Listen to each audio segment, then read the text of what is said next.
তৃণমূল নেতার বিরুদ্ধে সরকারি গাছ কাটার অভিযোগ।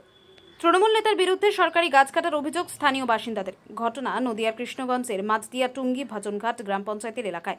স্থানীয় সূত্রে জানা গেছে 120 নম্বর বুথ রাস্তার ধারে সরকারি গাছ এইভাবে দিনের পর দিন কেটে ফেলা হচ্ছে। আজকে কিছু গ্রামবাসী স্থানীয় তৃণমূল নেতা গৌর হালদার নামে একজন ব্যক্তিকে গাছ কাটতে দেখে হাতে নাতে ধরে ফেলে স্থানীয় বাসিন্দারা।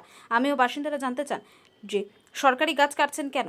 প্রথমে আমতা আমতা করলেও পরে গ্রামবাসীদের সরকারি গাছ কাটার কারণ জিজ্ঞাসা করার পর কোনো সদুত্তর না দিতে পেরে সে ছুটি ফেলে রেখেই পালিয়ে যায়। গ্রামবাসীরা এই ঘটনা কৃষ্ণগঞ্জ থানায় জানালে কৃষ্ণগঞ্জ থানার পুলিশ পৌঁছালে ঘটনাস্থলে কাটা গাছগুলি থানায় নিয়ে যায় বলে গ্রামবাসীরা জানিয়েছেন। প্রকাশ্য দিনের বেলায় কদম গাছ এবং অর্জুন গাছ কাটা ধরে ফেলায় প্রশ্নের মুখে তৃণমূলের বেআইনি কার্যকারিতা। কৃষ্ণগঞ্জ থানার পুলিশ কেটে ফেলা গাছগুলো নিয়ে যাওয়ায় খুশি গ্রামবাসীরা। গাছগুলো প্রডিউস করে আমরা এখন জানতে পাচ্ছি যে গৌর হালদার নামক যে ব্যক্তি, তিনি তৃণমূল দলের একনিষ্ঠ একজন কার্যকর্তা এবং সর্বোপরি তিনি পঞ্চায়েত সমিতির যিনি সভাপতি রয়েছেন, তার সম্পর্কের ভাই হন। সেই কারণেই কি আজকে প্রশাসন আজকে উদাসীন? আমার প্রশ্নটা এই জায়গাটায়। আজকে তৃণমূলের নেতা নেত্রীর ভাই দাদা তারা দুষ্কৃতিকাণ্ড করবে, সরকারি সম্পত্তি কেটে বিক্রি করে দেবে, সরকারি গাছ কেটে নিজের বলে বিক্রি করে দেবে, পিডব্লিউডির গাছ কেটে ফাঁকা করে দেবে, এবং প্রশাসন এই কারণেই কি আজকে নিশ্চুপ? প্রশ্নটা শুধু আমার আপনার নয়, এটা শুধু ভাজনঘাট টুঙ্গি পঞ্চায়েতের নয়, এটা মাঝদিয়া 2 মন্ডলের নয়।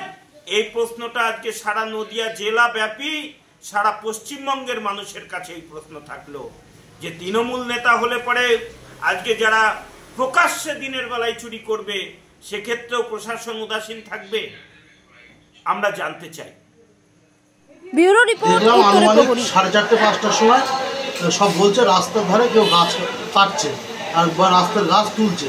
আমরা তখন উল্টোপাটা করে গেলাম, গিয়ে দেখলাম আমাদের টুঙ্গি হালদার পাড়ার বাসিন্দা গৌর হালদার, তিনি গাছ ঝড়ের মধ্যে সব লুকানো গাছ তিনি তুলছেন এবং সেগুলো রাতের অন্ধকারে নিয়ে যাওয়ার মতো একটা ব্যবস্থা ঝড়ের আবডালে রেখে পড়েছে।